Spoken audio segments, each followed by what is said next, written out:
In 1991, a modest set of baseball cards arrived in hobby shops that looked nothing like the glossy, color-saturated products dominating the era. The Conlon Collection, issued in partnership between Mega Cards and the Sporting News, reintroduced the hobby to the black and white photography of Charles Conlon. The set offers collectors a curated photographic archive from baseball's early decades. Gritty portraits, dramatic action shots, and candid moments rescued from nearly century-old glass plate negatives. The result was part nostalgia, part education, and a statement that the photography was itself collectible.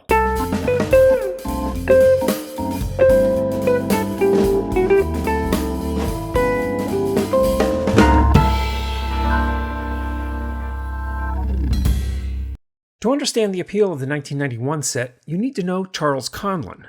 A proofreader for the New York Evening Telegram, Conlon brought a Graflex camera to ballparks beginning in 1904 and kept photographing for nearly 4 decades. His images captured the personalities and the physicality of the early game. Many of his photographs were rendered by artists into the many sets of baseball cards that we know from that era. After sitting in a locked case for 80 years, Mega Cards, operating under a license agreement with the Sporting News, launched a multi-year project in the early 1990s to bring Conlon's images to collectors in baseball card form. The first releases in that sequence, the 1991 Conlon Collection, comprised 330 cards and was followed by additional series through the mid-1990s, ultimately producing a run that spanned several hundred more cards across subsequent issues. The cards are visually sparse by design. Heavy use of black borders, white lettering for names and years, and an emphasis on the photography rather than flashy graphics or stat blocks. Each card features a Conlon photograph framed within a black mat, and a small caption indicating the player and year, and on many variants a note referencing the Sporting News or the photograph's provenance. The backs often include brief biographical notes, historical context, or short narratives about the player or photo's significance, turning the cards into bite-sized history lessons as much as collectible items. This tasteful restraint positioned the product as both memorabilia and miniature museum piece. Because Conlon photographed so many of baseball's early stars, the set includes iconic faces: Babe Ruth, Ty Cobb, Lou Gehrig, Walter Johnson, and many other Hall of Famers. Some cards, Ruth portraits in particular, became focal points for collectors because they marry one of the sport's most recognizable figures with Conlon's unmistakable lens work. Beyond the marquee names, though, the set is notable for elevating lesser-known players and moments, giving voice to forgotten careers and hometown legends. They even included a number of first cards for players never before featured on a tobacco card or candy card of their era. Mega Cards produced multiple releases from 1991 to 1995, and the 1991 cards were sold in packs, factory-sealed boxes, and complete sets. There were also prototype and promotional proof cards produced in limited numbers ahead of the main release. These prototypes are now a bit of a niche collectible for Conlon completists.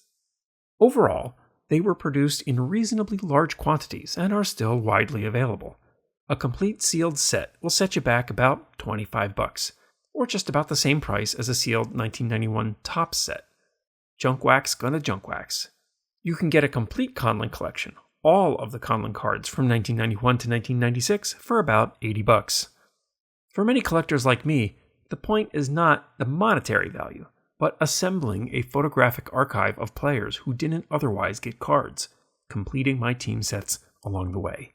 PSA has graded a mere 534 total cards from the 1991 Conlon Collection, which seems low, and really drives home the nicheness of this out-of-the-way junk wax set.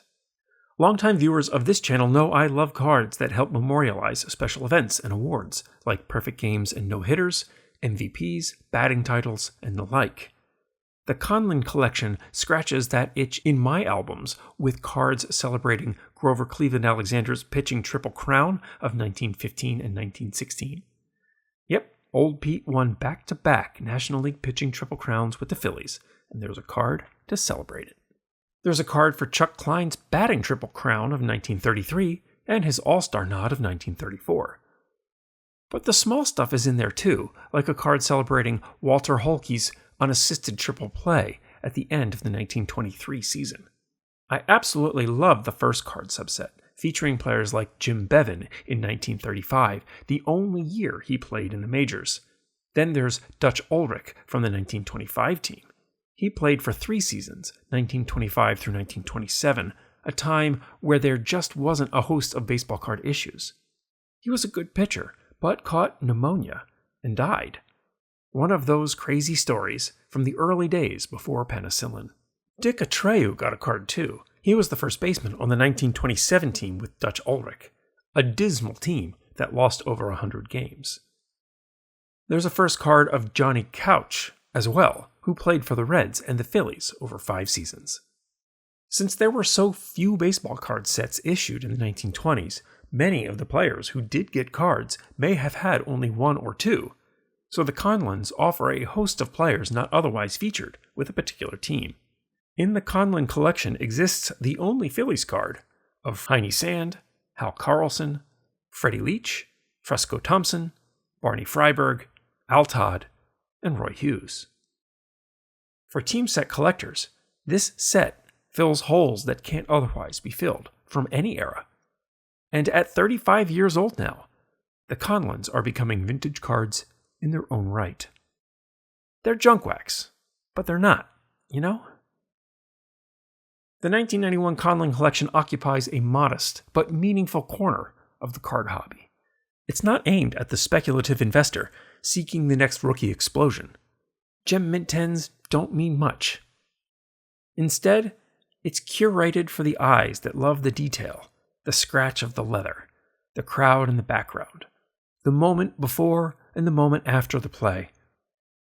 By translating Charles Conlon's archival photography into pocket-sized artifacts, megacards and sporting news helped preserve a visual memory of baseball's formative era and brought those images into the hands of a new generation.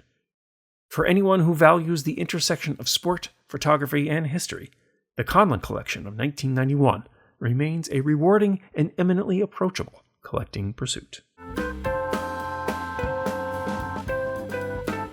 Thanks for watching. Help support the channel with the purchase of a custom card box divider, like this one, newly commissioned for the 1952 Look and See cards. What ideas do you have for your boxes? Send me an email and we'll talk about it.